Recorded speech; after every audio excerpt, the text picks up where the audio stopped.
Future Radio. I'm your host, Brother Michael Imhotep. It is Monday, January 11th, 2021, and we are live. Hope everybody's doing well today.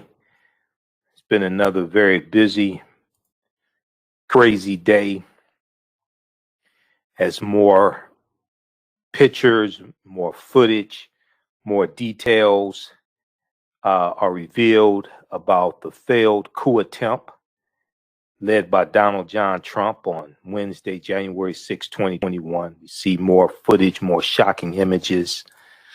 We see more arrests coming. We see more arrests have happened, actually, I should say. We're at about 100 domestic terrorists have been arrested. And people keep saying day after day after day, if these had been a group of Muslims, if these had been a group of African Americans, if these had been a group of Hispanics, Latinos, a good number of them would have been shot, and a lot more of them would have been arrested right there on the spot, etc. So we're going to jump into some of these most recent stories here. We see House Democrats have introduced articles of impeachment against the traitor-in-chief Donald Trump. One of the articles of impeachment deals with inciting a Capitol riot, incitement of insurrection. And then we see a very disturbing memo from the FBI. The FBI is warning law enforcement across the U.S. of possible armed protests at 50 state capitals. Now, you already had many of the domestic terrorists saying they were coming back for the inauguration, and actually coming back to the Washington, D.C., January 16th through the 20th.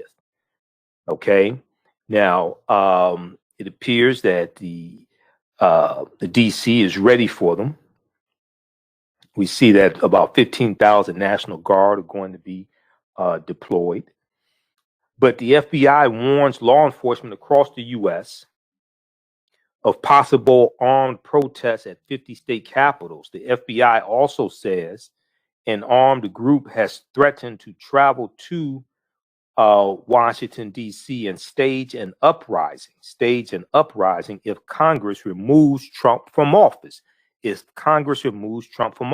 is some more domestic terrorism.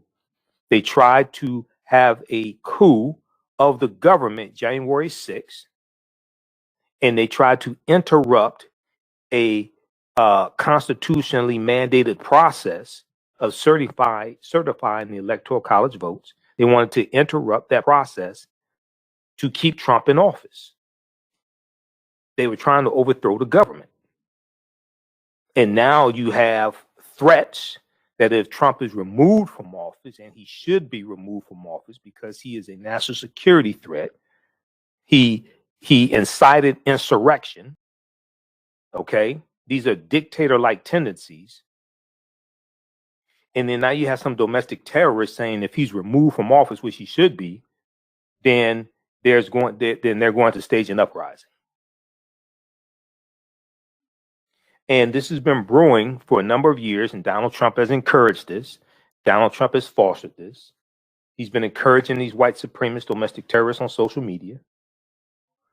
And now many of their social media accounts have been shut down. Many of them have been labeled as domestic terrorists. So when they're trying to fly home, they can't get on planes.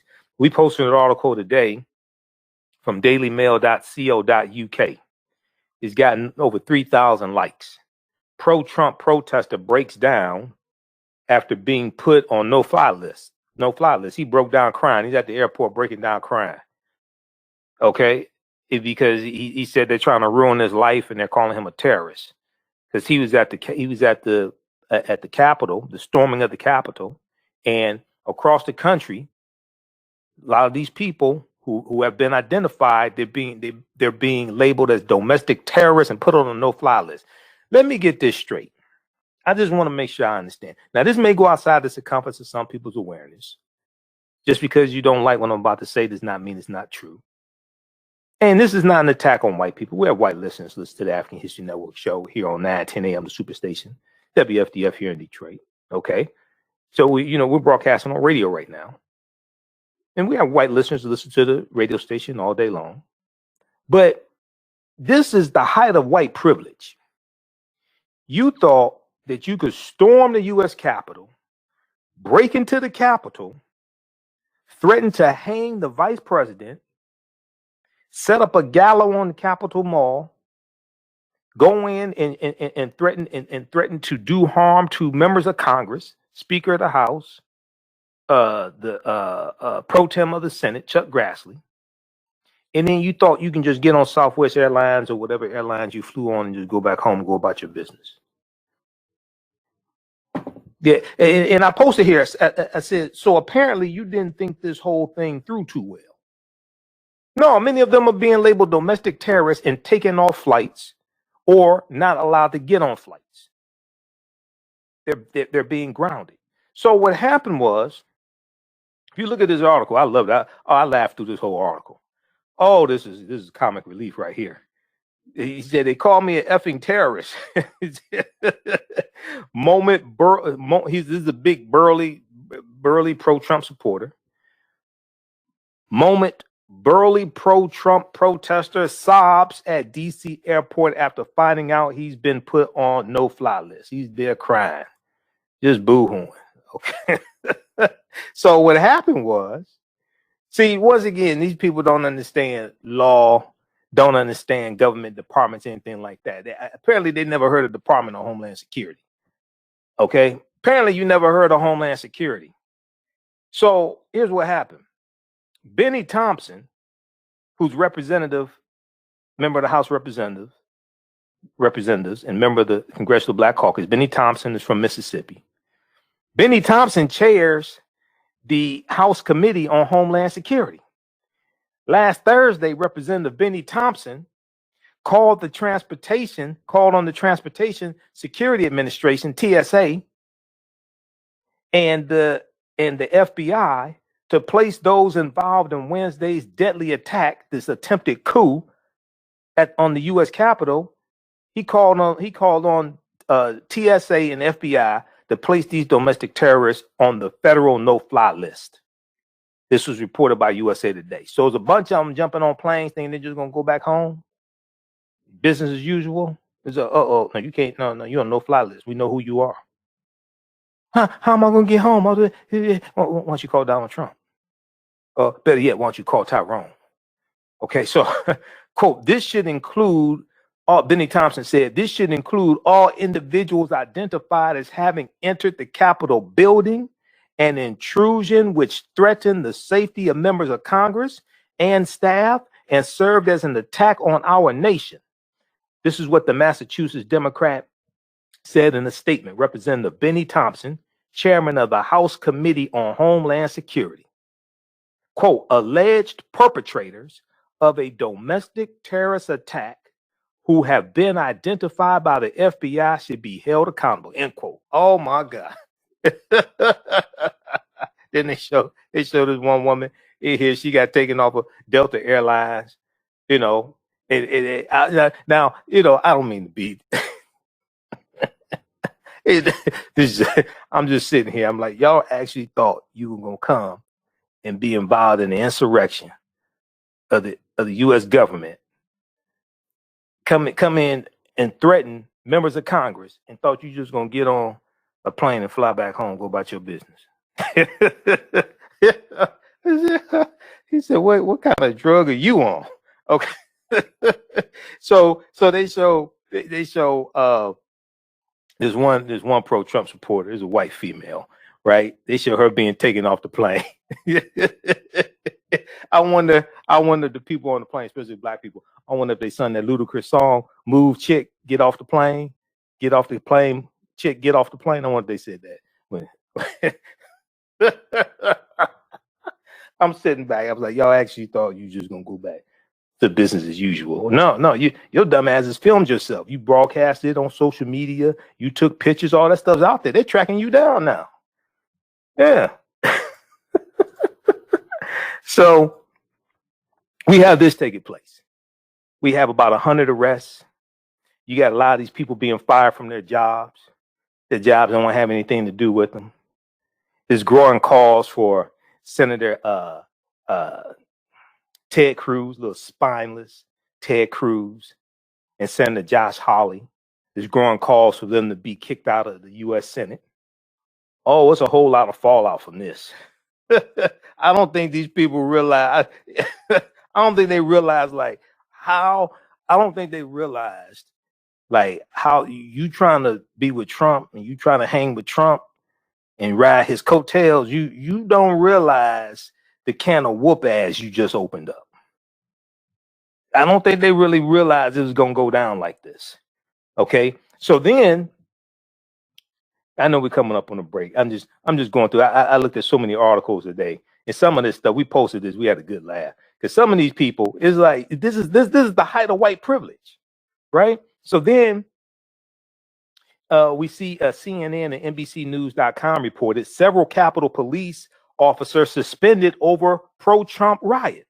Several Capitol Police officers suspended over pro-Trump riot. Now, the Capitol Police were overwhelmed. Malcolm Nance, counterterrorist expert, Malcolm Nance was interviewed by Roland Martin today on Roland Martin Unfiltered. Go watch that. The January 11th, 2021 edition of Roland Martin Unfiltered. Watch that on Roland's YouTube channel and his Facebook channel. Okay, I was on the show this past Friday, January 8th. I'm a panelist on Roland Martin Unfiltered every Friday. Malcolm Nance says, based upon the information he has, there was 8,000 insurrectionists there storming the U.S. Capitol building. Okay, there was only about 500 Capitol Police on duty, so they were totally overwhelmed. The majority of the Capitol Police, I'm not talking about the one taking the selfie, the majority of the Capitol Police did the best they could. They were attacked. They were beaten. We know one was killed. We know another one was beaten with a flagpole. It's just you just see the viciousness of some of these people, some of these Trump supporters. You wonder what the hell happened to them. They grew up with no daddy or something. What's wrong with them? There's an article that our Sunday night show, we had so many callers, and that was cool because people wanted to call in. I had a ton of articles to get to Sunday. We didn't even get a chance to get to this, but there was an article from BuzzFeed News from January 9th, 2021. These Black Capitol Police officers described fighting off racist as terrorists. These Black Capitol Police officers described fighting off racist, their words, not mine, quote unquote, racist as terrorists. Two Black officers told BuzzFeed News that their chief and other upper management left them totally unprepared and were nowhere to be found on the day. Now, we do know that the chief son, he was on the phone with the Pentagon trying to get help. There's a big article from the Washington Post about this, and Axios picked it up as well. We posted this article today, and we're still trying to put all these pieces together and figure out exactly what the heck happened. But something that's very interesting is that there has been no press conferences from the Pentagon, Homeland Security. Speaking of Homeland Security, Acting Secretary of Homeland Security Chad Wolf stepped down today. Imagine that. 9 days left. You can last 9 days. 9 days left. Chad Wolf steps down. You know what that makes him, right? Makes him a stepping wolf. You listen to that. You listen to the African History Network show right here on 9:10 a.m. the Superstation, Future Radio. I'm Michael Imhotep. We'll be back in a few minutes.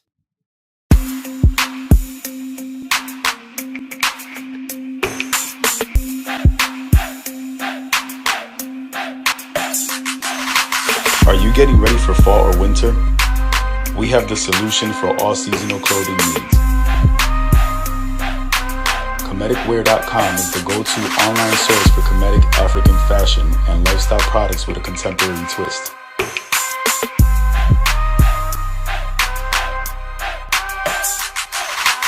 We're committed to offering unique styles reflecting African heritage.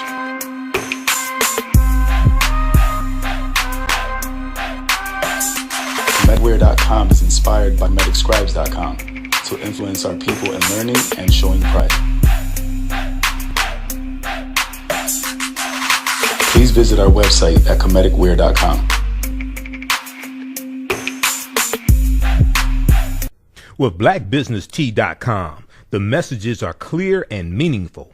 Keep your business in the black and out of the red. Mind your black business. Know your numbers and plan strategically. Black Business Boss, lead your industry. Support black business, encourage, patronize, and uplift one another. Blackbusinesstee.com currently has products sold in Detroit, Atlanta, Chicago, and Los Angeles, with proceeds returned to the black community. They have a wide selection of hoodies, t-shirts, mugs, hats, sweatshirts that support black-owned businesses. Visit the website blackbusinesstee.com. That's blackbusinesstee.com.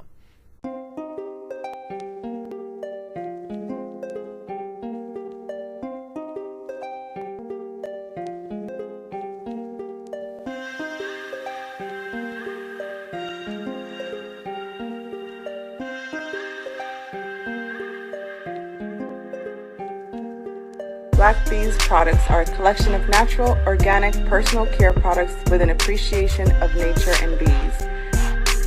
Our philosophy is without bees, we have nothing.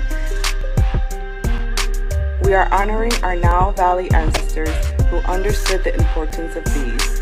Black Bees created a high-quality, natural, organic, personal care that would be affordable to everyone. We hope you try and enjoy our Black Products line and come back and visit us at blackbeeproducts.com. For 25 years, the Black History One Mobile Museum carried on the rich legacy of the Black Museum movement in America by showcasing original acts of the Black experience at colleges, universities, K-through schools, corporations, libraries, conferences, and cultural events, making it the most trusted Black history mobile in America. Khalid El-Hakim is the founder of the Black History 101 Mobile Museum and a highly sought-after speaker on topics of Black social studies, education, film studies, pop, and race relations. Dr. Khalid was among the change makers. See Universal's Erase the Hate list of the 100 Men Distinction for Black Enterprise. He recently the Michigan Hip Hop Archive, the campus of West Michigan University. History 101 Mobile Museum is currently scheduling in-person and virtual exhibit. For more, please contact Khalid El-Hakim directly at 313-665-4197, 316-4197. Visit their website at historymobilemuseum.com, blackhistorymobilemuseum.com. So email bhistory1@yahoo.com, history101@com. Neeson. Welcome back to the African History Network show right here on 910 AM, the Superstation of Future Radio. Hey, I'm your host, Brother Michael Imhotep. It is Monday, January 11th, 2021. We're live. Only 9 more days still with the traitor-in-chief in office. January 20th, 2021 can't come soon enough. Once again, this show is brought to you by the Jim James, Paul and Tyrone Moving Company. Okay, they have a special sale right now. It's good only for 1 day, January 20th, 2021. It's only good for people moving from 1600 Pennsylvania Avenue, the Jim James, Paul and Tyrone Moving Company. Use promo code hashtag DJT, pack your stuff, and call 1-866-CALL-TYRONE. Okay, and we'll even let you use an Obama phone to do it. All right, so on the African History Network show, we focus on educating, empowering, and inspiring people of African descent throughout the diaspora and around the world. Because right now it's correct wrong behavior. What you do for yourself, what you do to yourself, and what you allow the people to do to you and get away with is based upon what you think about yourself. What you think about yourself is based upon what you have been taught about yourself. What you've been taught about yourself is based upon everything you've read, heard, and seen about yourself. So when you control the radius of a man's thoughts, you can control the circumference of his actions or her actions, because the mind can't teach or do what it doesn't know. Now, we deal with a number of different topics here on the African History Network show. We deal with current events in history and politics, education, economic empowerment, entrepreneurship, relationships, love, sex, health issues, and much, much more. Sign up for our email newsletter. Text the word Kemet, K-E-M-E-T, to 22828. To sign up for our email newsletter, text the word Kemet, Kemet, to 22828 to sign up for our email newsletter. Also visit our website, AfricanHistoryNetwork.com. AfricanHistoryNetwork.com. You can sign up for the email newsletter there. And if you want to donate to the African History Network, we're here 6 nights a week. So the purchase of our DVD lectures, digital downloads, you donate to us, that helps us to keep doing the research, stay on the air 6 nights a week. $ the AHN show through Cash App, $ the AHN show through Cash App. Then also through PayPal, paypal.me/the AHN show. PayPal.me/the AHN show. So today, two very important people celebrating birthdays. Mary J. Blige, the queen of hip hop soul, Mary J. Blige, born January 11th, 1971. Then also Kim Coles, comedian, actress Kim Coles, who we saw early on Living Single and Living in Living Color as well. She was born January 11th, 1962. She turns 59 today. So happy birthday to Kim Coles and Mary J. Blige. Then also, I didn't get a chance to talk about this Sunday night because it's so busy. January 10th. January 10th was the birth date of the late Fayette Pinkney. Fayette Pinkney. And she was a member of the 3 Degrees. Remember on Sanford and Son, we want the 3 Degrees, we want the 3 Degrees. Well, they were a real singing group, okay, back in the early 70s, the 3 Degrees. All right, she was born January 10th, 1948, passed away June 27, 2009. We'll talk some more about her later on in the show. So there was this article from blackamericaweb.com, okay? And now, you know, what happened was a tragedy there, but you know, they're finding out, yeah, you trying to do what Trump does, you can't do that. And Trump is, and this fallout from Trump is getting backlash also. So Cleveland schools employee resigns after being seen on social media at the siege. Cleveland schools employee resigns after being seen on social media at the siege, at the insurrection, at the attempted coup. So you have this one teacher, this one employee, Christine M. Priola, 49 years old, a Cleveland Metropolitan School District occupational therapist who was identified by social media users as a woman in the unbelievable photo holding a phone up to the man who had just seized the Senate chamber. Some of these people just lost their ever-loving minds. Okay? And she's holding the, okay, I got to turn on the screen share. You got to see this right here. See, this is white privilege. This is white privilege. This is when you think you can be involved in the overthrow of the government and then just go back home and just go back to your life and go to Kmart, Walmart, whatever the hell you do. Just think everything, you know, go get a big gulp or with it, you know, just go on about your life. So let's look at this here. Let me turn the screen share. I want y'all to see this because you ain't gonna believe it if I just tell you, but just tell you what it's like, right? So Black America Web has this article. She's on Senate floor chamber. She's in the Senate chambers on the floor. This white guy with draped in the Trump flag, he's sitting at the desk in the Senate chambers, and she's holding the phone up. But she's holding the phone up to him. I guess she's filming him or something. Whatever. But she has a sign underneath her arm that says "The children cry out for justice."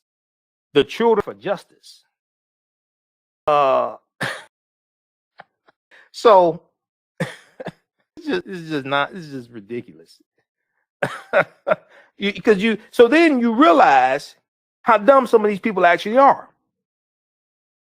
You listen to the nonsense that Trump is spewing, and you can tell from one, these people never read the U.S. Constitution.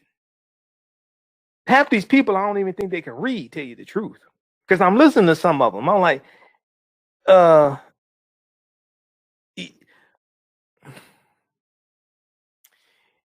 how should I put it? It's like white supremacy is a powerful drug. White supremacy is a powerful drug. I'm listening to some of them, and it seems like they never like took an American government class, never read the U.S. Constitution, because he was lying to them and telling them that Pence had the power to throw out electoral college votes. No, he doesn't. He doesn't have that authority, and Pence knows this. Pence knows this. Pence is a former member of the U.S. House of Representatives and a former governor of Indiana. He knows he doesn't have that authority. That's what he told Trump. So let's look at this article quickly. Then we want to get to the articles of impeachment and also this dire warning from the FBI. So Christine M. Priola was identified by a Twitter user as a reply to the DC Police Department tweet asking for assistance in identifying rioters.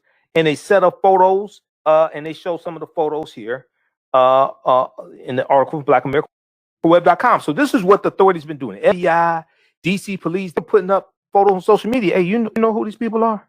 So give us a tip. Now, I heard that the FBI has gotten about 40,000 tips. Because people know who these people are all across the country. They're being arrested, put on no-fly lists. It's a day of reckoning is coming. These people are going to be prosecuted. Now, remember back during the summer, Donald Trump did this little executive order trying to target Black Lives Matter activists. And it was an executive order saying that people would get 10 years in prison for defacing and vandalizing federal buildings. Remember that? Once again, I don't think these people I think these people thought that only applied to black people. No, that applies to your dumb ass too. Oh my God, he did it to you. You went follow this fool and you forgot about the executive order he did back in June because you thought that just applied to Black Lives Matter. No, it applies to you too, fool. So shortly after Christine M. Priola was pointed out, she resigned from her job with Cleveland Metropolitan Schools. Oh, these people losing their jobs. I wonder if anybody's like their husband or wife broke up with them after this. You know, that's coming too. Okay, so there's a statement here. The Cleveland Teachers Union released a statement on Friday condemning the violence at the U.S. Capitol. The Cleveland Teachers Union strongly condemns the violent attack on our democratic institutions that occurred this week. Rioters who broke the law should be held fully accountable.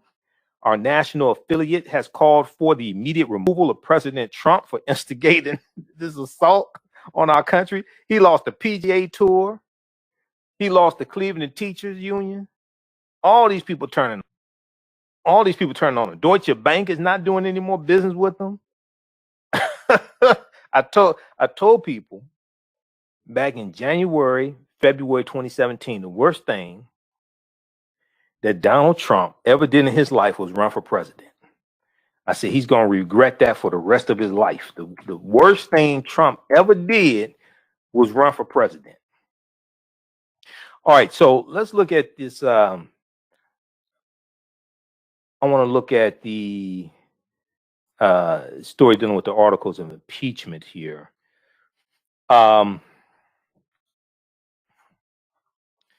Let's see. NBC News has a report on this, and let's look at the updates.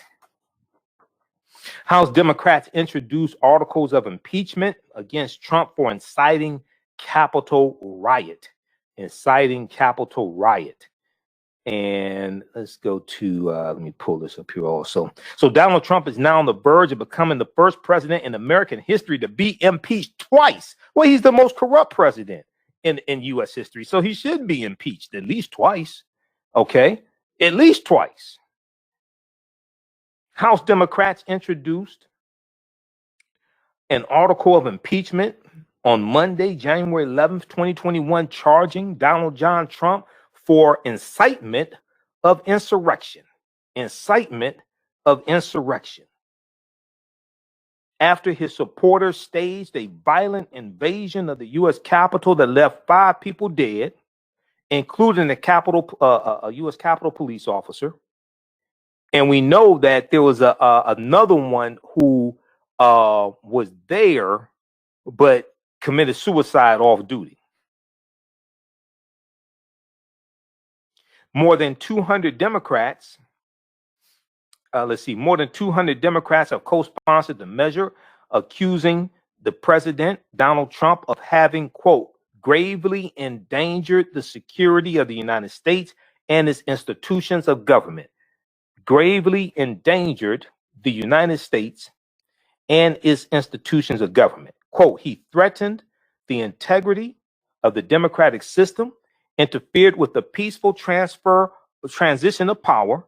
Now, you remember when Michael Cohen testified in front of Congress over a year ago, he said Trump was not going to go away quietly. He said there would not be a peaceful transference of power. Michael Cohen was correct. Cohen knows Trump better than most people. Cohen knows Trump better than Jim Jordan or Mark Meadows or Kevin McCarthy or Ted Cruz or Lindsey Graham or any of these other congressmen or senators who are kissing Trump's behind and turning the other cheek.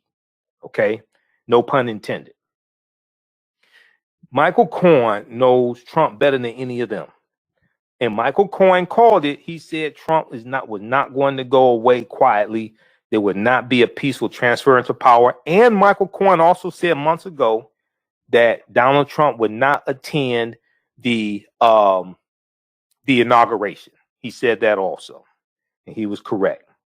So Democrats introduced the articles of impeachment on Monday, as well as a resolution that calls on Vice President Mike Pence to invoke the 25th Amendment to the U.S. Constitution to remove Trump from office before January 20th. Now, the House will vote on the 25th Amendment measure as early as Tuesday and on the article of impeachment on Wednesday, 1 week to the day after the deadly mayhem that has shaken Washington to its core and a week before the inauguration of President-elect Joe Biden. The impeachment measure, which has more than 200 Democratic co-sponsors, says Trump gravely endangered the security of the United States and its institutions of government. He threatened the integrity of the democratic system, interfered with the peaceful transition of power, and imperiled a co-equal branch of government.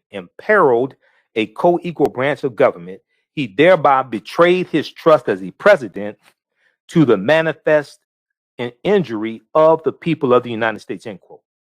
Now, members announced the articles of impeachment and other resolutions during a brief House session at 11 a.m. Eastern Standard Time on Monday. House Majority Leader Steny Hoyer, Democrat from Maryland, tried to pass a resolution prepared by Representative Jamie Raskin, Democrat from Maryland, that calls on Vice President Mike Pence to invoke the 25th Amendment. Hoyer needed unanimous consent to pass the measurement, but Representative Alex Mooney, Republican from West Virginia, blocked it. Democrats will now hold a floor vote on the measure on Tuesday night. House Speaker Nancy Pelosi said, we are calling on the vice president to respond within 24 hours. Okay. All right. So we'll see what happens there. It's not expected that the 25th Amendment will be successful. We see 3 cabinet members have resigned in the past few days. The most recent one was today. Acting Homeland Security Secretary Chad Wolf resigned. He's supposed to be preparing for the inauguration. He's Homeland Security. So these people are running for cover. It's a little too late. As long as y'all been there, you should stay another 9 days or so. It's a little too late. Now, we also see that the FBI sent out a troubling memo today to law enforcement departments across the country. FBI memo warns law enforcement across U.S. of possible armed protests of 50 state capitals. NBCnews.com is an article about this. We posted one from ABC News. Armed protests being planned at all 50 state capitals, FBI bulletin says. Armed protests being planned at all 50 state capitals. FBI bulletin says. Now, starting this week and running through at least Inauguration Day, January 20th, armed protests are being planned at all 50 state capitals. Armed protests are being planned at all 50 state capitals and at the U.S. Capitol in Washington, D.C., according to an internal FBI bulletin obtained by ABC News. The FBI has also received information in recent days on a group calling for, quote unquote, storming state, local, and federal government courthouses, storming state, local, and federal government courthouses and administrative buildings in the event President Donald Trump is removed from office prior to Inauguration Day. Okay, now that's a domestic terrorist threat. That's a domestic terrorist threat. The group is also planning to storm government offices in every state the day President-elect Joe Biden will be inaugurated, regardless of whether the state certified electoral votes for Trump or Biden. Quote, the FBI received information about an identified armed group intending to travel to Washington, D.C. on January 16th. They have warned that if Congress attempts to remove POTUS, President of the United States, or Chrissy Teigen, was her name Chrissy Teigen, John Legend's wife, she called him PAB, but we won't. Just Google that, figure out what that is. If they try to remove POTUS via the 25th Amendment, a huge uprising will occur. That's another domestic terrorist threat. Now, federal law enforcement officials have advised police agencies to increase their security posture at state houses around the country following the riot at the U.S. Capitol. Now, that was an insurrection. That wasn't a riot. A riot is what white college students have when they lose the NCAA championship game. They turn over cars and set stuff on fire. That's a riot. That's when they lose a NCAA championship game or a football game or something. That's a riot. This was an insurrection. They were trying to overthrow the government.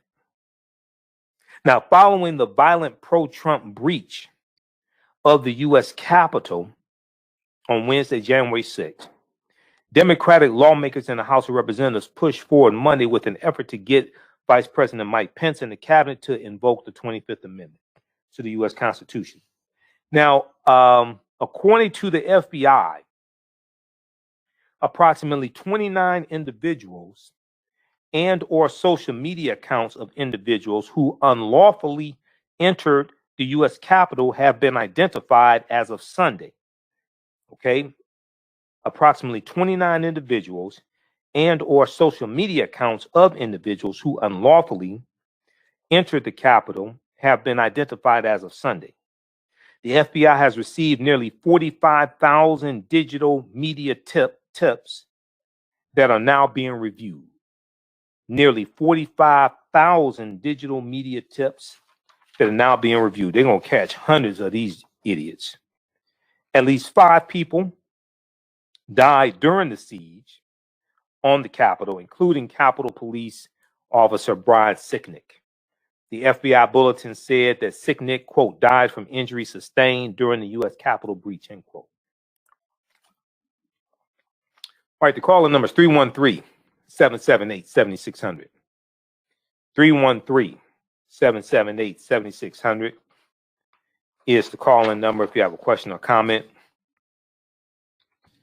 313-778-7600 is the call-in number.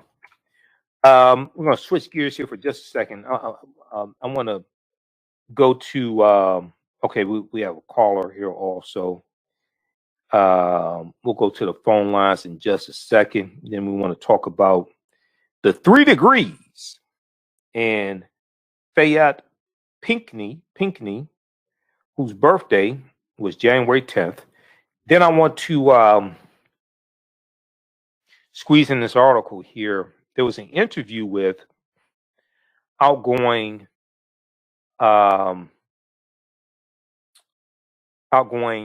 chief, Capitol Hill Police Chief, Stephen Sund. The Washington Post did this exclusive article with him this morning. And it was, I mean, we got more details on what happened, the debacle. All right, let's go to the phone lines here. Let's go to line 1. Larry, welcome to the African History Network show. Thanks for calling. And tell us where you're calling from. Yes, Michael, I'm calling from Detroit. From Detroit. Michael, I have 2 issues. Hello? Yeah, I'm here. You said you're calling from Detroit. Yes, sir. Michael, I have 2 issues I want to bring up. The first one happens to be the one that Joe Biden was being addressed by our black leadership. There was a secret message, supposedly, or a leaked message leaked. They brought up the point about defunding the police around the country, and Joe Biden replied to that particular statement, and he let them know that many congressional people had run and they had lost elections because of this whole defunding issue. I want to bring that up for this reason. After the Capitol Police supposedly, we know that they had involvement. They did not do or prepare properly for the insurrection at the Capitol. There was talk of completely abandoning or defunding the Capitol Police. Why haven't someone pointed out, why haven't some of our black leadership or those in control of power pointed out the fact that, we can defund it at the Capitol, if it's an insurrection at the Capitol, but we can't defund it if this happens to be black people being murdered through police brutality and other measures that police would take in order to murder and kill outright black people. That's number one. Well, hold on. Slow down. Before you go to number 2, let's deal with number 1. They haven't even an investigation hasn't been completed on exactly what happened. So dissolving the U.S. Capitol Police was an idea. No one said they're going to do that. They haven't even completed an investigation, and there hasn't even been a press conference on what happened. Did you read the interview that outgoing police chief Sund did with the Washington Post this morning? Yes, I have. Okay, so there's a breakdown somewhere, and it took 90 minutes for Governor Larry Hogan to get an approval from the Secretary of Defense to send National Guard into D.C. So there's a real problem here, and the U.S. Capitol Police, they were understaffed and they weren't properly prepared for 8,000 people to overrun the U.S. Capitol. So defunding the U.S. Capitol Police may not be the solution. First, you have to do a thorough investigation into actually what happened and what went wrong. So you can go to your next case because defunding the police, there was a Gallup poll done back in August of 2020, and most African Americans ain't for that. They want the police. They don't want police brutality. They don't want police misconduct. But they're saying, well, we ain't trying to get rid of the police now. Now, you want proper funding for police departments, but you also want proper funding for mental health, education. We want proper funding in areas that will reduce crime also. So defund police means different things to different people. That's why I don't even use that term. It's an ambiguous term, and it makes it very easy for that term to be used against you. And what they're trying to do in Minneapolis right now is not working because they're seeing a huge increase in crime also. So you can go to your next point. Well, I definitely feel that just with that one at this point, I definitely feel that they understood full well what we meant when we talk about defunding of police departments.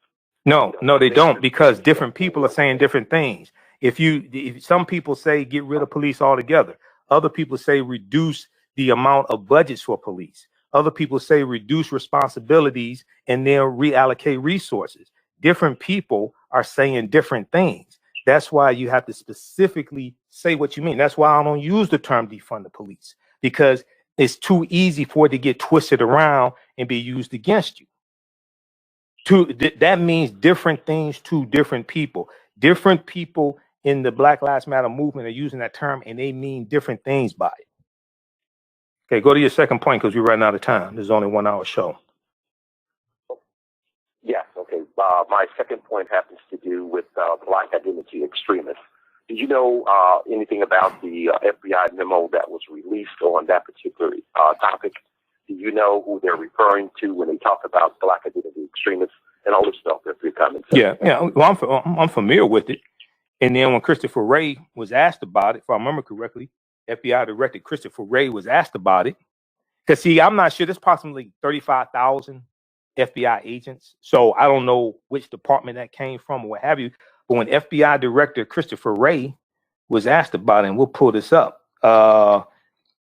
and when we look at, let's see, Black identity extremists, it was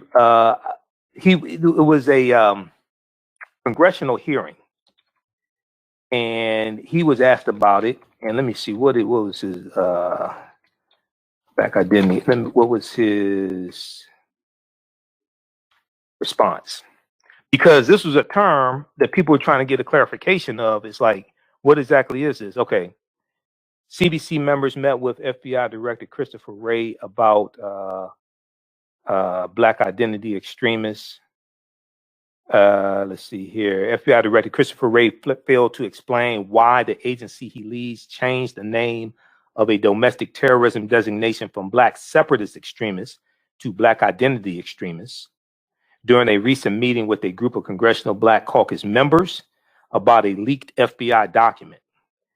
Wray was also, FBI Director Christopher Wray also refused to acknowledge that Black activists, including Black Lives Matter organizers, are being monitored by the FBI, according to CBC members present at the meeting. Now, we found after. Now, the date of this article is, what's the date here? This is from the New Orleans Tribune. The date of this article is,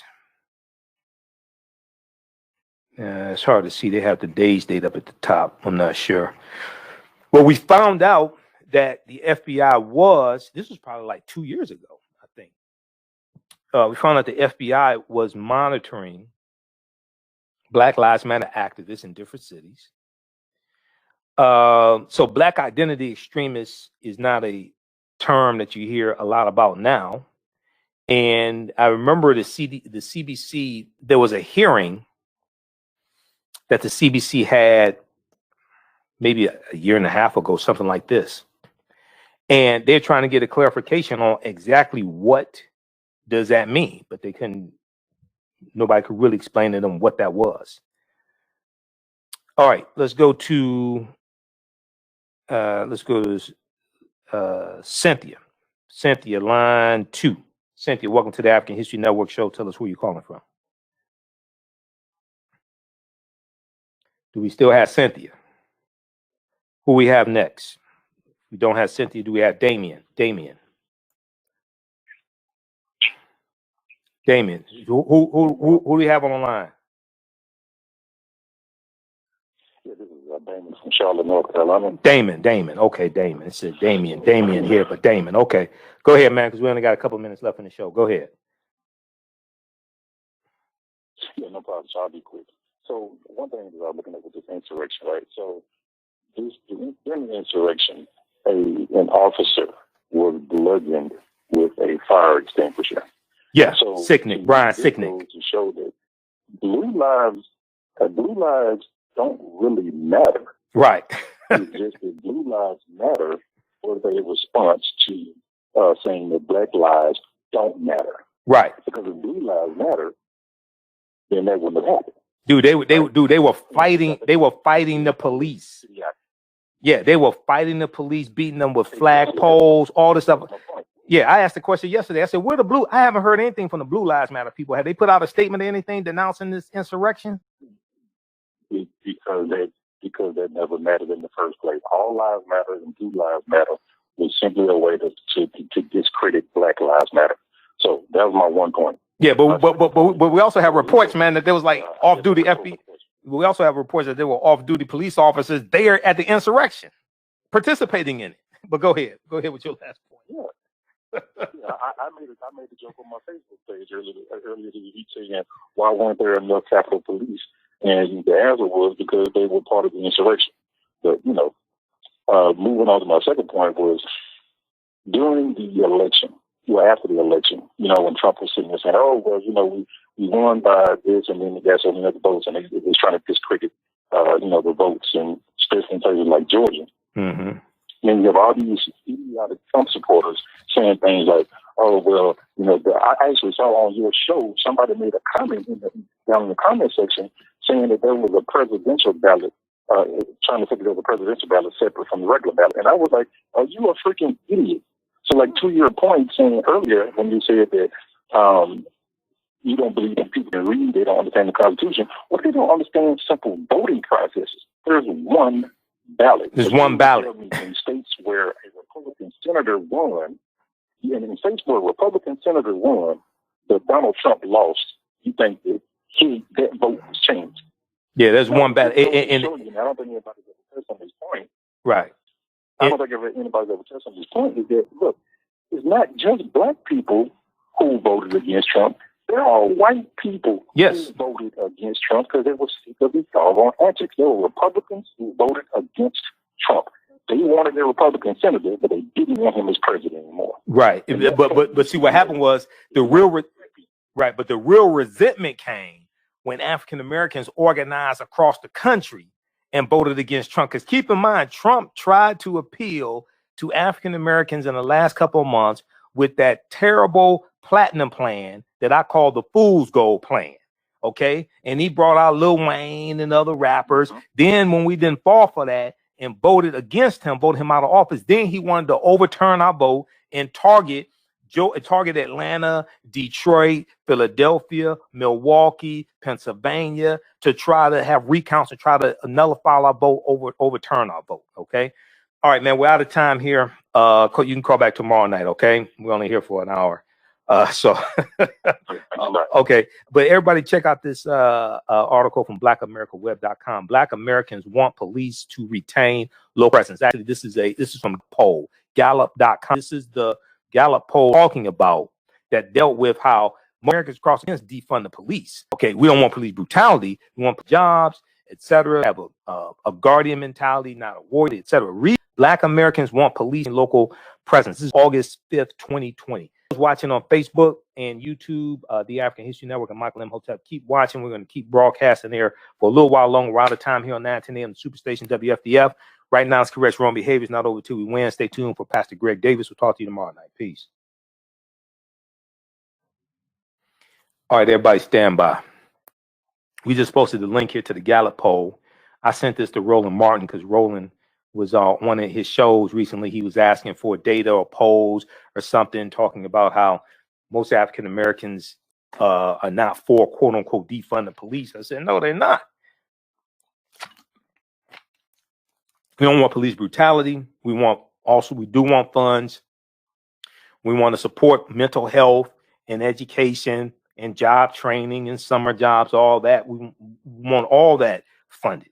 For 20 years, the Black History 101 Mobile Museum has carried on the legacy of the Black movement in America by showcasing original artifacts of the Black experience. Colleges, universities, K-12 schools, corporations, libraries, conferences, and cultural events make the most traversed Black mobile exhibit in America.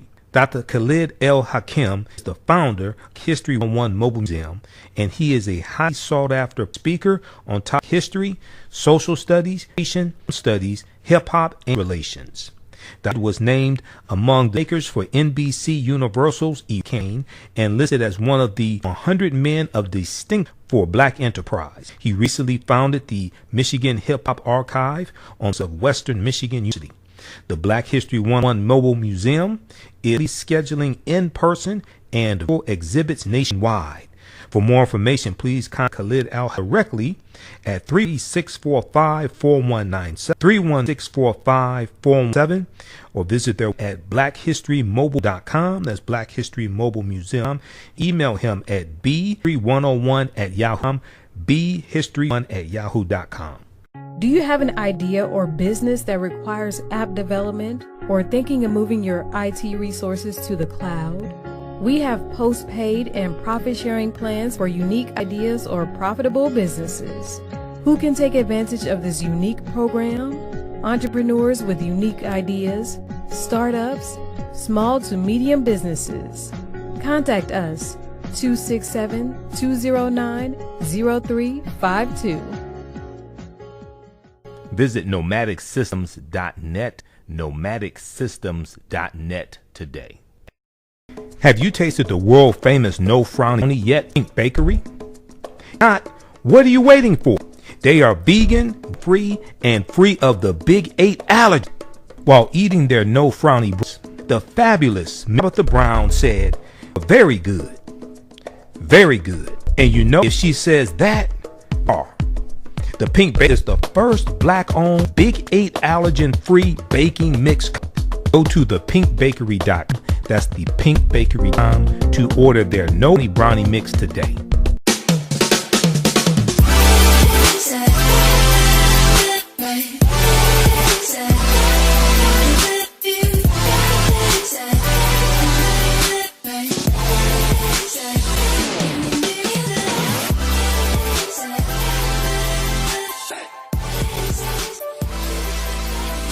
Visit 4glossygirls.com. That's the number 4glossygirls.com, and follow them on Instagram at 4glossygirls.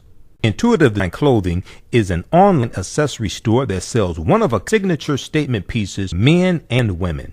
They also specialize in fashion consultations, closet organization, and decorating small spaces. Or you look for a statement piece for a special affair, or you like to add some select pieces to your ensemble of accessories. If you're looking for something, definitely contact Kathy Norman, CEO, Intuitive Design Clothing. Visit their website, intuitivedesignClothing.com. That's intuitivedesignClothing.com. And you can email at info@intuitivedesignClothing.com. Intuitive Design Clothing, where every entrance is a grant. Okay. Let's see here. So check that out from Gallup poll. All right. So just a couple more things and we're going to get out of here. This has been a long day. Okay, so we got the FBI warning, and they're going to be ready for these suckers this time. I'm telling you. They're going to have 15,000 National Guard there at the inauguration. They're going to be ready for these people this time. And they're going to jump up in there, act a fool, and it ain't going to turn out too well for them. Representative Bonnie Watson Coleman, I posted about this, man. This is she has tested positive for coronavirus. African American female member of the House of Representatives, Democrat from New Jersey, member of the Congressional Black Caucus, Representative Bonnie Watson Coleman. She's a cancer survivor. Okay. And she tested positive for coronavirus after sheltering in place during the Capitol insurrection, the Capitol attack. She was in there with lawmakers. She was in there with Republican lawmakers who refused to wear masks while they were in there hunkered down, trying to avoid being killed by people who Donald Trump incited and some Republican members of Congress incited. There was an article from, I think it was the Daily Beast or something like that, that we posted also. But so hopefully she pulls through because she's a cancer survivor. I mean, she has an underlying condition. New Jersey Congresswoman Bonnie Watson Coleman says she believes she was infected while isolating during the Capitol riots with other lawmakers who refused to wear masks. Now, she did receive the first dose of the 2-dose COVID vaccine offered to members of Congress. She said in a statement that she is experiencing mild cold-like symptoms and is working from home. And I know she had been through chemotherapy before. I can't remember how long ago she recovered from cancer. I think it was something like 3 years ago. But she's a recent cancer survivor, 75 years old. So now there was a story from a couple days ago from this weekend, and it was a doctor there on Capitol Hill saying that members of Congress very well could have been exposed to coronavirus while they were sheltered in. Okay, so hopefully none of them catch coronavirus. Hopefully, Representative Bonnie Watson Coleman makes a full recovery. Now, Representative Lisa Blunt Rochester, because I was following this story, and some of these Republicans, these white male Republicans, are just dumb as hell. Representative Lisa Blunt Rochester, Democrat from Delaware, was shown trying to, she's African American female, was shown trying to hand out masks in a video obtained by Punchbowl News. She said, while I was disappointed in my colleagues who refused to wear a mask,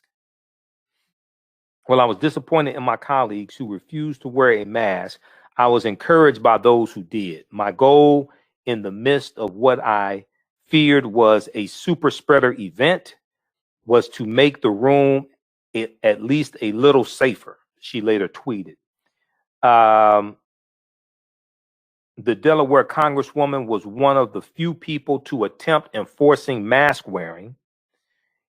Representative Bonnie Watson Coleman recalled being in the room when someone came on the public address system to say, quote, "We recommend that you keep your mask on," end quote. She said, "I thought how absurd it is that, what do you mean by recommend?" She said they should be demanding, because a lot of the members of Congress are in their 60s, 70s, 80s, and they're vulnerable. So, okay. Okay, so we have that story. We have that one. Rest of this stuff, a lot of the stuff we'll try to get some of this stuff tomorrow night. And okay, the organizers of the PGA Championship cancel plans to hold the event at Trump's Bedminster, New Jersey Golf Club. Good. All the corporations are turning their back on them. Now, there was a story about 2 U.S. Capitol police officers who are suspended. And I posted this article also here. CNN had an article about this, as well as NBC News. 2 Capitol, and then they updated the article to say several Capitol police officers suspended over pro-Trump riot. Several Capitol police officers suspended over pro-Trump riot. Representative Tim Ryan, Democrat of Ohio, says that one of the officers was seen taking a selfie with members of the mob, and that another was directing people while wearing a MAGA hat, Make America Great Again hat. So originally they said 2 U.S. Capitol Police have been suspended, but that's been updated, and now it's at least 12 of them have been suspended as this investigation continues. Let's go to this clip here. I think we got, let's see, let's try this. Police officers suspended for their roles in last week's dramatic development. 2 Capitol police officers suspended for their roles in last week's insurrection. Some officers have been seen taking selfies with rioters or letting them through. I know that there were 2 people suspended. One was the selfie officer, and another was an officer who had put a MAGA hat on and started directing some people around. Terrorism analysts say Wednesday's riot leaders may have fully intended to capture or harm members of Congress, including Speaker Pelosi, even Vice President Pence. Among the evidence, threatening online posts, weapons, explosives, the tactical gear some rioters were wearing, and those zip ties often used as handcuffs. The FBI says it's making arrests as it works through tens of thousands of tips, and it's looking for this man seen carrying a Confederate flag through the Capitol. Well, it's quite clear that the events of last week, that we have within the United States a form of domestic terrorism that is focused on the overthrow of our government, is focused on the idea of chaos. NBC News has reported that both the NYPD and the FBI had warned Capitol Police days before the attack that right-wing extremists were planning something big. But the Capitol Police Chief, Stephen Sund, who has resigned under pressure, says he requested National Guard troops to stand by days in advance, but his request was turned down by his bosses, the sergeants at arms in the House and the Senate. Sund told the Washington Post that at 2:26 p.m., as the attack was underway, he pleaded with the Pentagon for help, saying, "I'm making an urgent, immediate request for National Guard assistance. I've got to get boots on the ground." But he says he was rebuffed by a Pentagon general out of concern it would not look good to have Guard troops at the Capitol. Today, though, that general at the Pentagon said neither I nor anyone else from DOD denied the deployment of requested personnel. The approval to deploy was received approximately 40 minutes after the call initiated. Guard troops arrived at 5:40 p.m., more than 3 hours after the initial request. There are ways to secure the perimeter of the U.S. Capitol. We do this for an inauguration. We do this for a State of the Union address. We do this for a UN General Assembly every year. This could have been avoided if it had been anticipated. Okay, so that's former Secretary of Homeland Security Jay Johnson under the Obama administration, who ran the government much better than this jackass here. But anyway. Also tonight, the Republican State Attorneys General Association is under fire after a fundraising arm sent out robocalls before last week's march, calling for the march to the Capitol. At 1 o'clock p.m., we marched to the Capitol building and called on Congress to stop this deal. Executive Director Adam Piper first blamed staff for the call. Today, he resigned. Tom, let me ask you this. I want to go back to those suspended Capitol police officers. What else do we know there? Yeah, Congressman Tim Ryan, who oversees the committee that oversees that particular police department, says that we know that other officers are under investigation. And also, police departments around the country are looking at how their officers acted if they came here to the rally. Were they involved in this riot? Okay, so that is from that's NBC Nightly News. That's a clip in this article here from NBC News. So all these people are resigning. All this is blowing up in their face. They thought they could just go follow Trump, and yeah, we're gonna go and we're gonna storm the Capitol and we're gonna keep Trump in office, and Pence is gonna throw out electoral college votes, and we're gonna fly back home on Southwest because bags fly free, and we're gonna go back to work at Walmart or wherever the hell they work or whatever they do. And it's not working that way.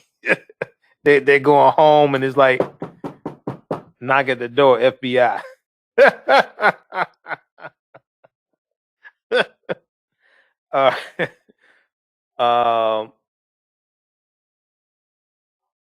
Let's see. So it's so much going on. I can't get through all this tonight. This is just crazy. You got Rudy Giuliani, who called Senator Tommy Tuberville, new senator from Alabama, to get Tuberville to make objections during the Senate process confirming the electoral college votes, to slow down the process. because they're trying to keep Trump in office. This now the New York Bar Association is trying to disbar Rudy Giuliani also. I don't think they thought it was like really gonna go like this, because this is blowing up in their face. So let me see. There was I wanted to pull this one up here. Washington Post did a very revealing interview with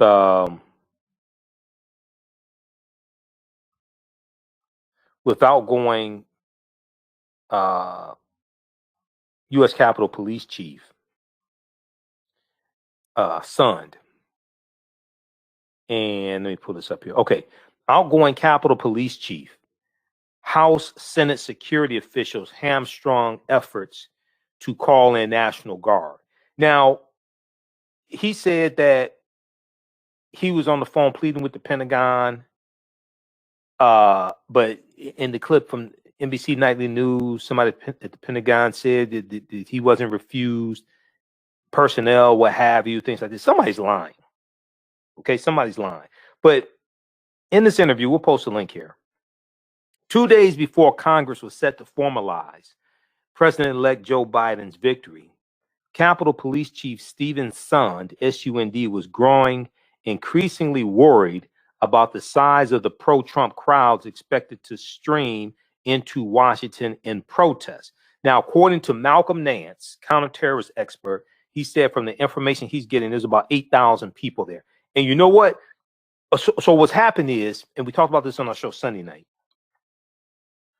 over the past, from Friday, Saturday, and through Sunday, more photos, more videos were coming out from different angles at different periods of time during the insurrection to really show the gravity of what happened. Because Wednesday, Thursday, most people didn't really realize how devastating the attack was and how many people were actually involved in the attack.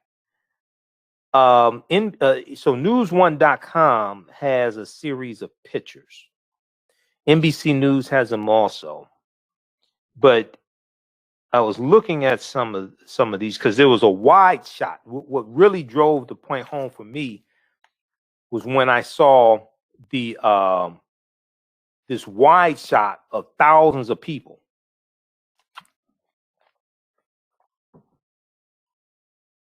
All right, let's see here. Let me see if we get this picture.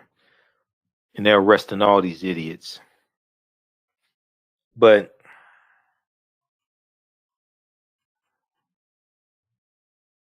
okay, I was looking for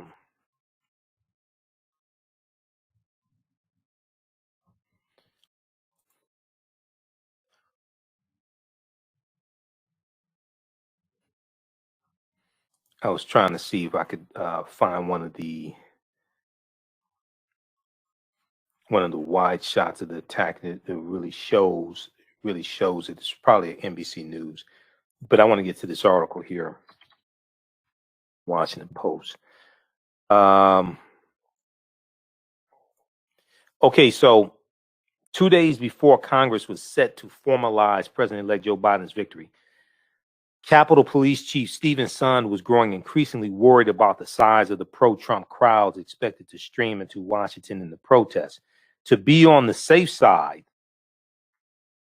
Capitol Police Chief Stephen Sund asked House and Senate security officials for permission to request that the D.C. National Guard be placed on standby in case he needed quick backup. To be on the safe side, Chief Stephen Sund asked House and Senate security officials for permission to request that the D.C. National Guard be placed on standby in case he needed quick backup. But Chief Sund said Sunday they turned him down. In his first interview since pro-Trump rioters stormed the U.S. Capitol last week in an attempted coup, Chief Stephen Sund, who has since resigned his post, said his supervisors were reluctant to take formal steps to put the guard on call even as police intelligence suggested that the crowd Donald Trump had invited to Washington to protest his defeat probably would be much larger than earlier demonstrations. House Sergeant at Arms for the House of Representatives, Paul Irving, said he was not comfortable with the quote-unquote optics of formally declaring an emergency ahead of the demonstration. U.S. Capitol Police Chief Stephen Sund said. Meanwhile, Sergeant at Arms Michael Stenger, Stenger, Senate Sergeant at Arms Michael Stenger suggested that Chief Sund should informally seek out his guard contacts, asking them to quote unquote lean forward and be on alert in case Capitol Police needed their help. Now, Paul Irving, House Sergeant at Arms Paul Irving, could not be reached for comment at the time of this article. A cell phone number listed in his name has not accepted messages since Wednesday. Probably full. Voicemail is probably full. Messages left at a residence he owns in Nevada were not immediately returned, and there was no answer Sunday evening at a Watergate apartment listed in his name. A neighbor said he had recently moved out. Now, Senate Sergeant at Arms Michael Stenger, Stenger, declined Sunday to comment when a reporter visited his Virginia home. Quote, "I really don't want to talk about it," end quote, he said. Well, I'm pretty sure you don't. Now, it was the first of 6 times Chief Sund's request for help was rejected or delayed, he said. It was the first of 6 times that he said his request for help was rejected. 2 days later, on Wednesday afternoon, January 6th, his forces already in the midst of a crisis. Chief Sund said he pleaded for help 5 more times as a scene far more dire than he had ever imagined unfolded on the historic Capitol grounds. An army of 8,000 pro-Trump demonstrators streamed down Pennsylvania Avenue after hearing Trump speak near the White House.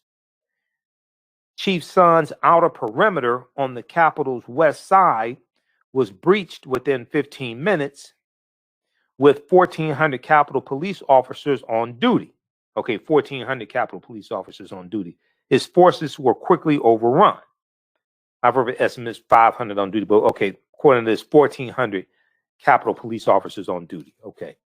Quote, "If we would have had the National Guard, we could have held them at bay longer until more officers from our partner agencies could arrive," he said.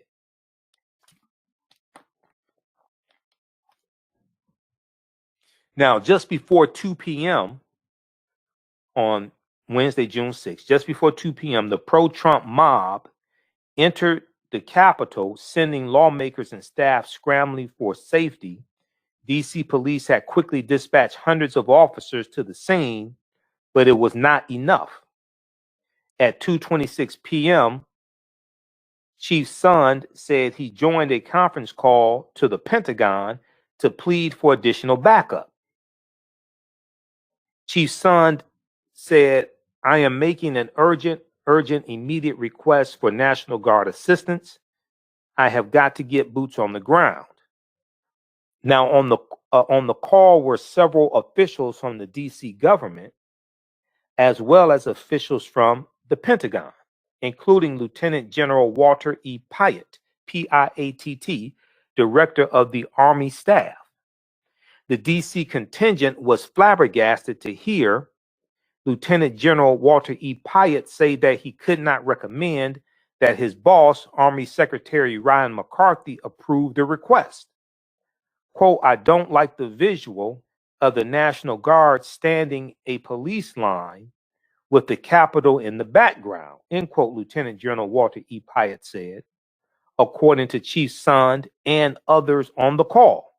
So there are other people who are on the call corroborating what U.S. Capitol Police Chief Stephen Sund said in his desperate plea while his troops are being, while the Capitol Police are being overran by 8,000 domestic terrorists that Trump sent to the U.S. Capitol building to commit a coup. Again and again, Police Chief Sund said, quote, the situation is dire. Recall John Falcico, Falcicchio, the chief of staff for D.C. Mayor Muriel E. Bowser. Quote, literally, this guy's on the phone, I mean, crying out for help, is burned in my memories, end quote. Pentagon officials have emphasized that the Capitol Police did not ask for D.C. Guard backup ahead of the event or request to put a riot contingency plan in place with guardsmen at the ready, and then made an urgent request as rioters were about to breach the building, even though the Guard isn't set up to be a quick reaction force like the police. Quote, we rely on Capitol Police and federal law enforcement to provide an assessment of the situation, Pentagon spokesman Jonathan Huffman said during a news conference last week. Quote, and based on that assessment that they had, they believed they had sufficient personnel and did not make a request, end quote. Now, back on January 7th, I talked about the article from the Associated Press that dealt with how Chief Sund turned down assistance from the Department of Justice. Because I'm going through looking at these different statements, and I'm looking at different articles, and I'm putting all this stuff together, and it's something's not right here.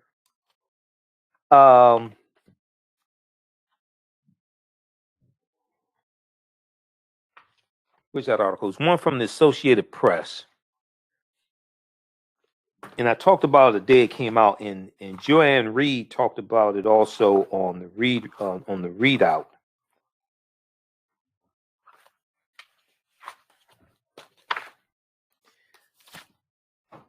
Here, I'll pull it up here. It's from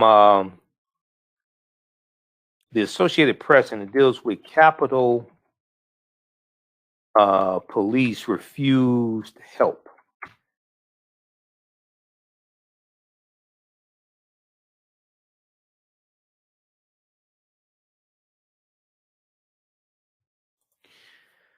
Capitol Police rejected offers of help to quell mob. Now, this is from January 7th, 2021. This is the day after the insurrection. 3 days before supporters of Donald Trump rioted at the Capitol, the Pentagon asked the U.S. Capitol Police if it needed National Guard manpower. Okay, this 3 days before, so that would be Sunday. And as the mob descended on the building Wednesday, January 6th, Justice Department leaders reached out to offer up FBI agents. The police turned them down both times. This would be the U.S. Capitol Police turned them down both times, according to senior defense officials and two people familiar with the matter. Now, I'm not sure who they talked to who turned down the Justice Department. I'm not sure they talked to Chief Sund, but some doesn't sound right. Despite plenty of warnings of a possible insurrection and ample resources, and time to prepare, the Capitol Police planned only for a free speech demonstration. Still stinging from the uproar over the violent response by law enforcement to protests last June near the White House, officials also were intent on avoiding any appearance that the federal government was deploying active duty or National Guard troops against Americans. Okay, now that's a theme that I'm seeing throughout this different reporting from different news sources. We see it January 7th. We see it in the interview that Chief Son did that the Washington Post printed January 11th. The Secretary of Defense in the Pentagon did not like the optics of the National Guard standing, like backing up the police or something like that, because of what happened this past summer with the federal forces being used against Black Lives Matter activists there in like Washington Square. But when you got 8,000 insurrectionists, gotta go. You need the National Guard. You need, you need troops.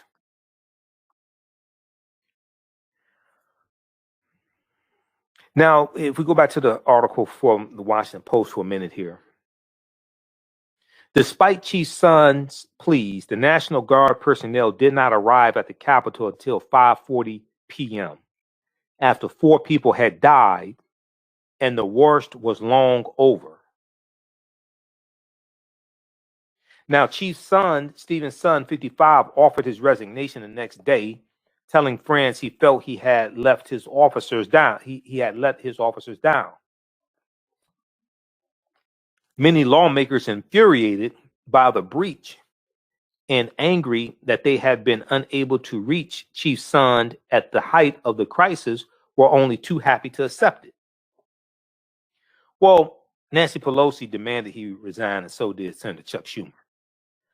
Now, under pressure from lawmakers, Stenger and Irving also resigned, the Sergeant at Arms of the House of Representatives in the U.S. Senate. In a wide-ranging interview, Chief Son sought to defend his officers, who he said had fought valiantly, and with threats of violence looming ahead of Biden's January 20th inauguration, he said he remains worried. Quote, "My concern is if they don't get their act together with physical security, is going to happen again," end quote.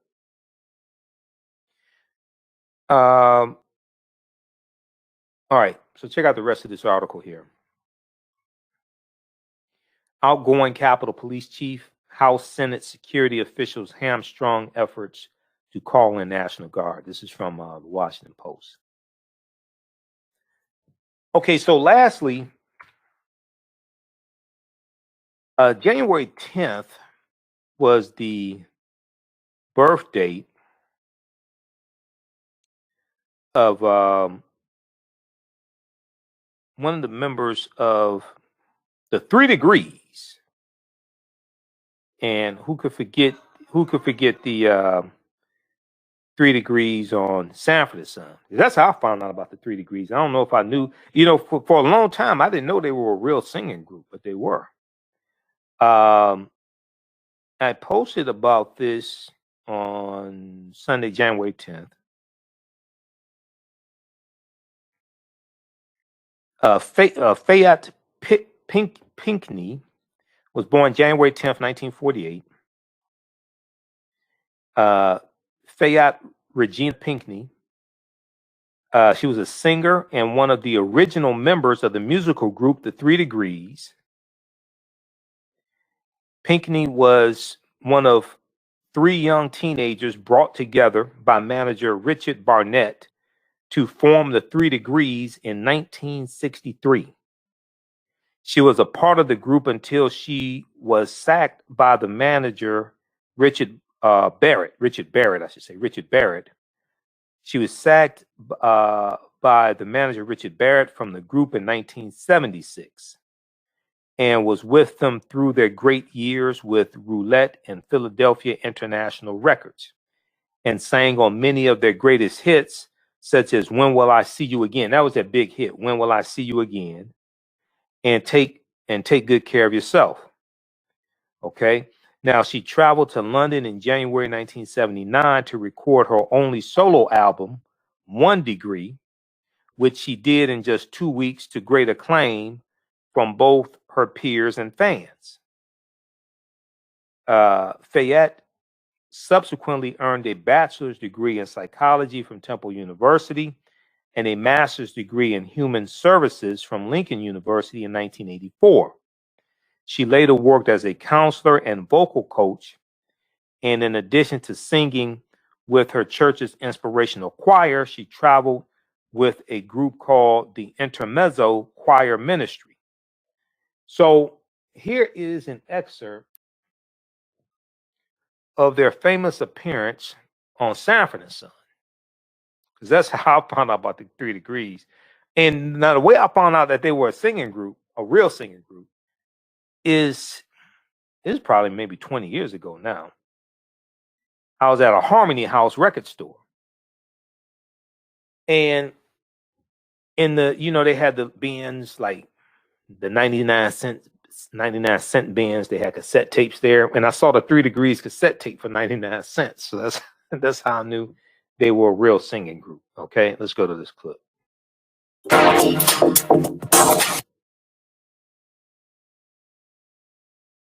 Hey, Pops, how you feeling this morning?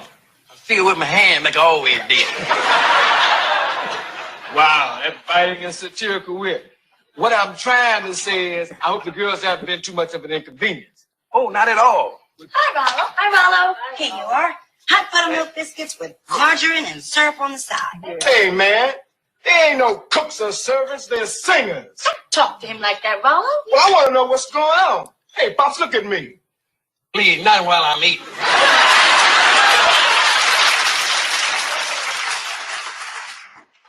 Rollo.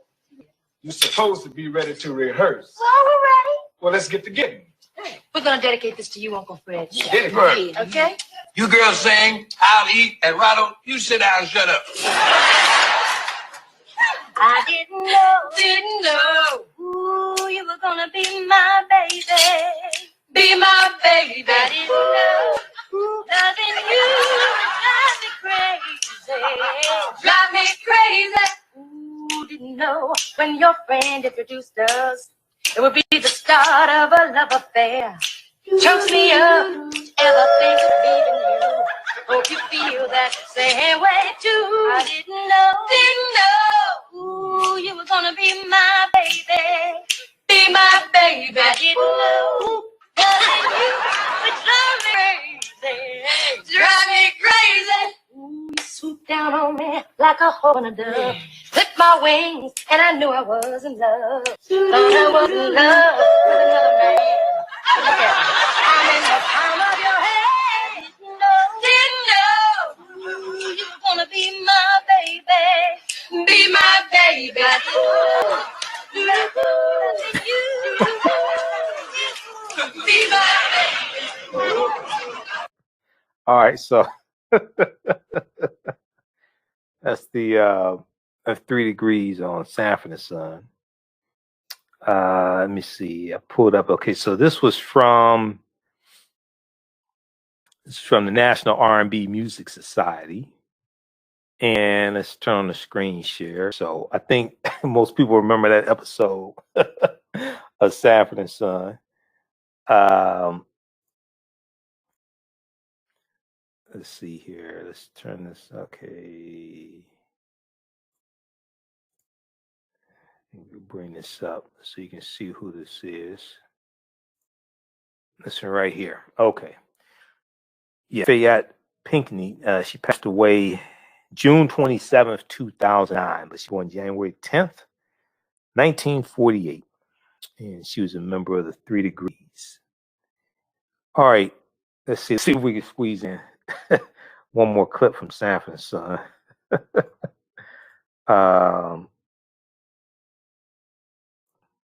I was looking at a couple of clips with the 3 Degrees. There's also an interview from there's an interview that the 3 Degrees did maybe about 5 years ago. Maybe about 5 years ago in the UK. Let me see. That's that clip's only.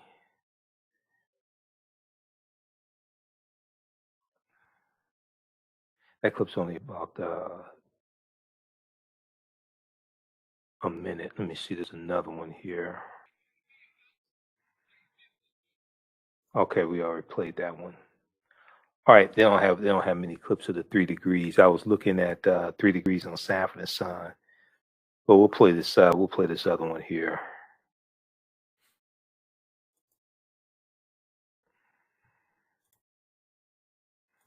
Just a second. Let's get this up.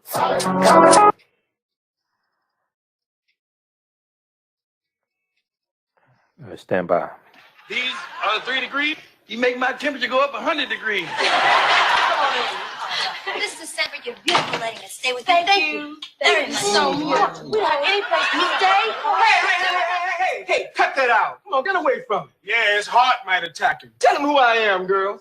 You are Rollo Lawson, the greatest manager ever to grace the planet, in whose hands we place our lives, our careers, and our fortune. We will never forsake his teachings for silver or gold, for he knows what is best for us. I didn't know. Ooh, you were gonna be my baby. Be my baby. I didn't know. Loving you drives me crazy. All right, let me pull up this interview that they did January 28th, 2015. The 3 Degrees interview. Oh, hold on. 3 Degrees interview. Now, Fayette Pinkney had already passed on at this point.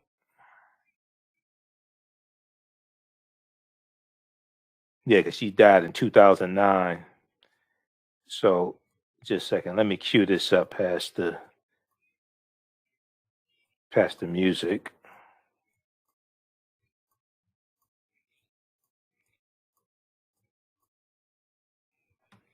Dr. Freddie Poole join us now. Good morning. We've just been doing the arithmetic because there's a difference between the longest serving member and the member who started first. Okay. So, who started first? 1963. Yes. Okay, but then you left. Yes. And then who's been the longest serving member? Valerie. For how many years now? No. 100. I think that's a fair comment. 100 But it's something to be proud of, don't you? Yes. Yeah, because there aren't very many hardly any musical entities that acts that stay for that long and are so recognizable. So well done to you. Thank you. So how does it's an extraordinary story, really, because I'm just looking at who's been in the band over the last, and we won't go into years, many years, some years. How does it work? How much has it changed then since the days when you were first in it? Wow. Well, we were teenagers in high school, so I don't think any of us expected that it would be what it is today. Yeah. And it's kind of like a fast pace snowball. It just kept growing and growing and growing. And obviously, over a 50-year span, things have changed. Recording has changed. Traveling has changed. Everything has changed. So, Freddie, you're the newest member because you literally just arrived, just about, because you joined 4 years ago. You're the baby. So, what is it like? What was it like to join the group when they are so well established? It was absolutely wonderful. Actually, we'd actually toured together before I joined the group. I was in another group. Mm-hmm. So we'd actually toured, and we'd gotten to know each other, and to work with Valerie and Helen is very exciting. I jokingly say that I joined a female Temptations group because there's lots of choreography, lots of dancing. Yeah. I come from a group where we were flowing and, doing all those little flowing things. When I teamed up with Valerie and Helen, It was like being on a racetrack. Really? Beautiful. Race- Yes. I mean, using all those muscles, and when you want to know how long, Valerie has been in the group, and she said, well, you know what, that because of all that activity going on. Yes. She stayed. I can do it. Look, she's firm. She's tall. Yeah. So that's it important. really does help. That's important. Presumably important as well how your voices sound together. Is that yeah? The blend. Yes. Very important. The blend. Yes. So how do you choose someone who has how do you know someone has the right blend then? Well, we needed somebody for middle, for second soprano and altos, basically. So as long as that was good, then we were good. Okay. So you're embarking on a tour. It's literally just about to start, aren't you? It's actually a 2-part tour. And the reason that it has to be broken up is because once we finish this leg of the tour, we have to go to Japan. And we couldn't swap that around. So that's why we're doing a part now and then a part later in June. And, fortunately, we were able to continue that to make, because we haven't been here in a little bit. So it's good that we're able to do this now. You may have not been here for a little bit, but this was your second home. Absolutely. Royal seal of approval at one point. Wasn't very nice. Well, I don't know about the royal seal of approval, but this was our second home. Absolutely. But you did play for royalty a number of times, didn't you? What was that like? Very exciting. I mean, coming out of Buckingham Palace at 5 o'clock in the morning, who could say that? Oh, brilliant. What were you doing between... Well, never mind. You had a good party there, though. We did, yes. And when you're playing now and you're singing, so who comes to the Concerts Festival? Is it people who originally came back in the day, or is there a whole new generation now knowing who the 3 Degrees are and loving your work? I know we are our friends and our fans. They come to the show, but often they will bring friends of theirs and aunts and uncles and nieces. So we are constantly renewing the friendship. There's a wonderful thing that we don't seem to have an age limit. It starts very young and it just goes all the way. And that's really good. Everybody enjoys the show, which is what we aim for. Well, looking back in time, when Sheila Ferguson was part of the group, you recorded a special program. This is Take 3 Degrees back in 1982. All right. So we posted a link here. You can watch the full interview. That is the 3 Degrees interview on BBC Breakfast, January 28th, 2015. It's basically 6 years ago. So today is also the birth date of the queen of hip hop soul, one Mary J. Blige, born January 11th, 1971. Mary, and her name is Mary Jane Blige, singer, songwriter, rapper, and actress.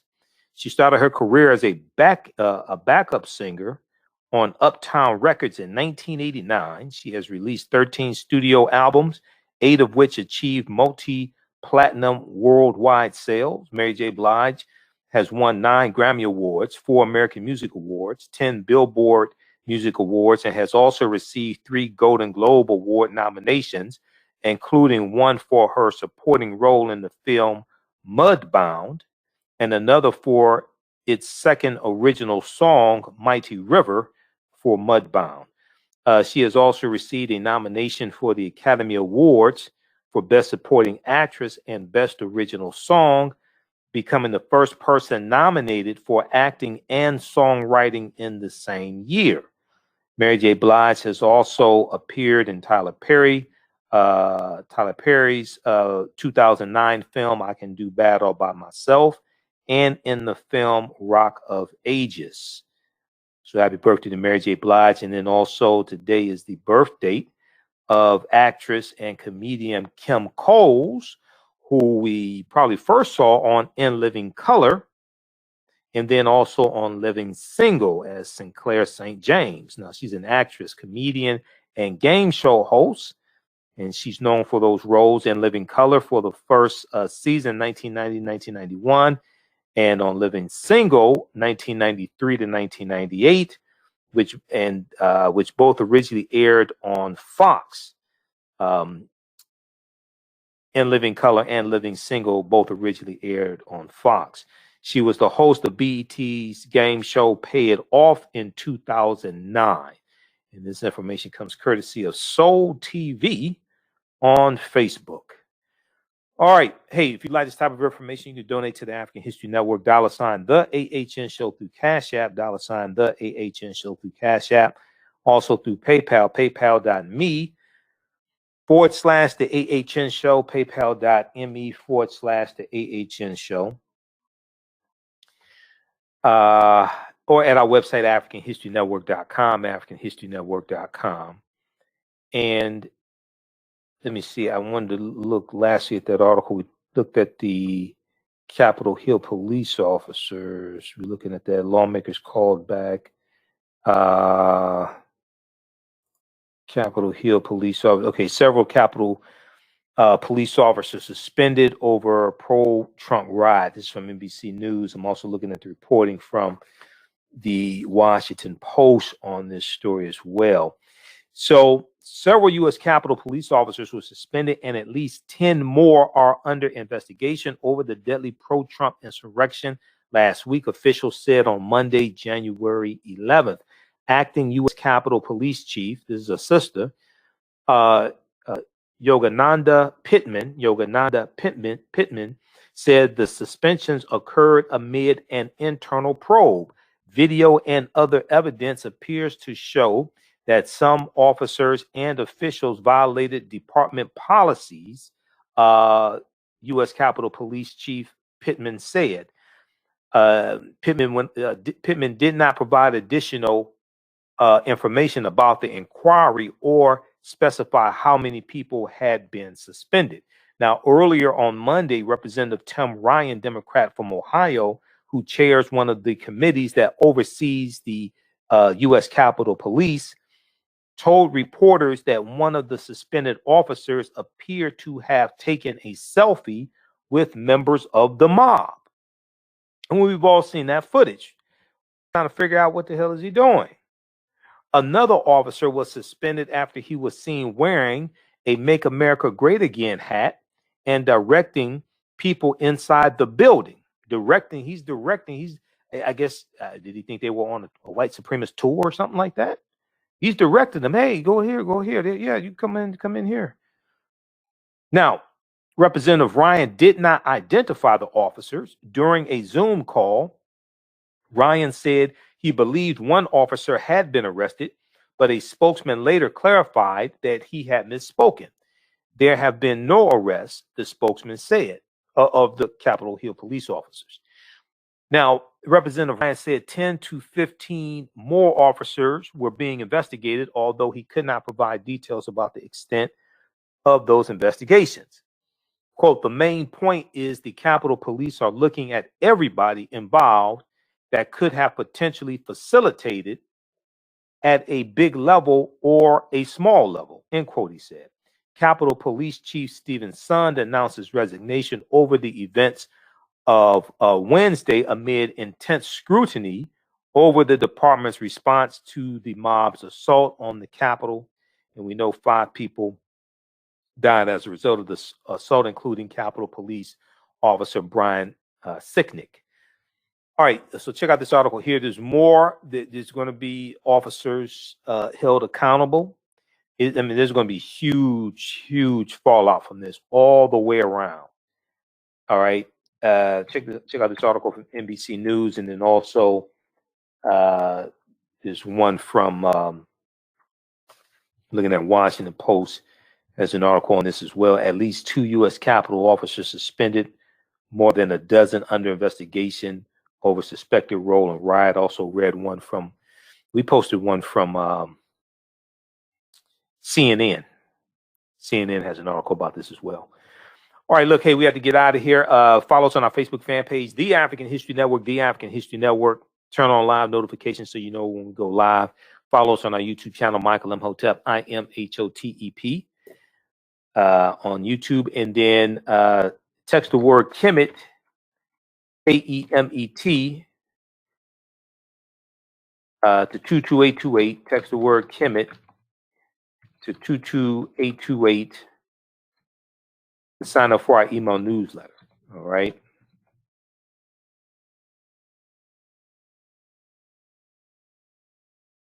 And then also African American business owners, post the name of your business here on the thread of the broadcast. Email us at customer service at AfricanHistoryNetwork.com, customer service at AfricanHistoryNetwork.com. And we'll let you know how you can advertise with the African History Network also. All right, we have to get out of here. Remember, right now it's correct your own behavior. It's not over till we win. Wakanda forever. We'll talk to you all tomorrow night. Peace.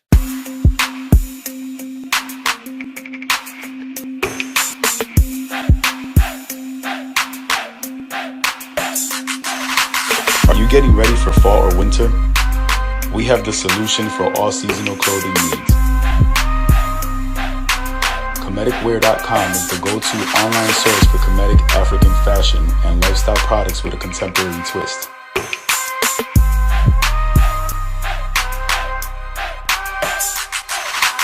We're committed to offering unique styles from African heritage.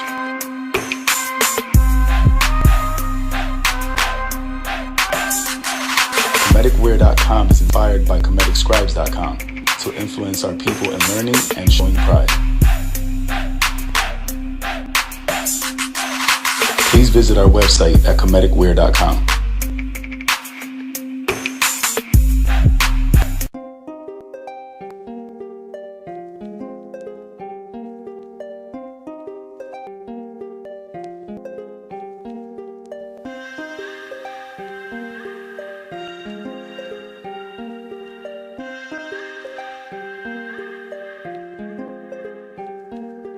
Black Bees products are a collection of natural, organic, personal care products with an appreciation of nature and bees.